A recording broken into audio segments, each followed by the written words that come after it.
അസ്സലാമലൈക്കും. വളരെയേറെ ടേസ്റ്റി ആയിട്ടുള്ള ഇഫ്താർ സ്നാക്കായ സ്പ്രിംഗ് റോൾ ഉണ്ടാക്കുന്നത് എങ്ങനെയെന്ന് കണ്ടു നോക്കാം. ഒരു പാനിലേക്ക് അല്പം എണ്ണ ഒഴിച്ചു കൊടുക്കുക. ഇതിലേക്കായിട്ട് ഒരു ടീസ്പൂണോളം ചെറിയ കഷ്ണങ്ങളാക്കി മാറ്റി വെളുത്തുള്ളിയാണ് ഞാൻ ഇവിടെ ഇട്ട് കൊടുക്കുന്നത്.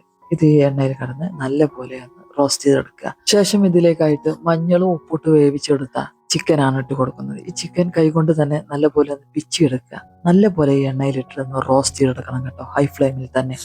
ഇതൊരു സൈഡിലേക്കായിട്ട് മാറ്റി വെക്കുക. ചിക്കൻ മാറ്റി വെച്ചതിന് ശേഷം ഈ പാനിൽ തന്നെ അല്പം കൂടി എണ്ണ ഒഴിച്ചു കൊടുക്കുക. ഇതിലേക്കായിട്ട് മീഡിയം സൈസിലുള്ള ഒരു ക്യാരറ്റ് നീളത്തിൽ കഷ്ണങ്ങളാക്കിയതാണ് ഞാൻ ഇവിടെ ഇട്ട് കൊടുക്കുന്നത്.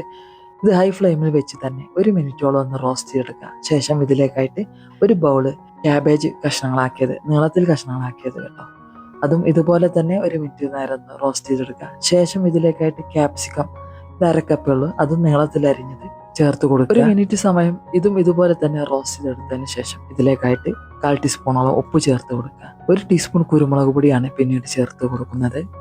ഇത് രണ്ടും ചേർത്ത് ഒന്നുകൂടെ ഒന്ന് റോസ്റ്റ് ചെയ്തെടുക്കുക. പിന്നെ ഇതിലേക്കായിട്ട് 1 ടീസ്പൂൺ സോയ സോസും 1 ടീസ്പൂൺ ഹോട്ട് ചില്ലി സോസും ചേർത്ത് കൊടുത്ത് ഒന്നുകൂടെ ഒന്ന് റോസ്റ്റ് ചെയ്തെടുക്കുക.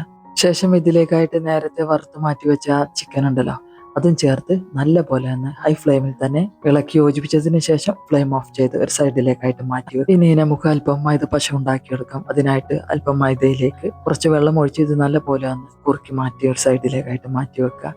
ഇത് സ്പ്രിംഗ് റോളിന്റെ ഷീറ്റാണ്. ഇത് ഓരോന്നായിട്ട് അടർത്തി മാറ്റുക.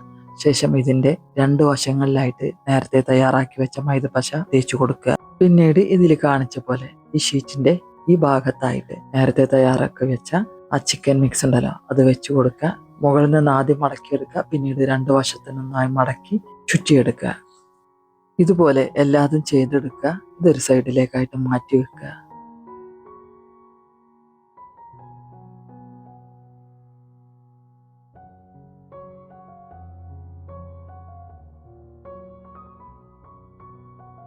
ഇനി നല്ല പോലെ ചൂടായ എണ്ണയിലിട്ടിട്ട് ഇതൊന്ന് ഫ്രൈ ചെയ്തെടുക്കാം.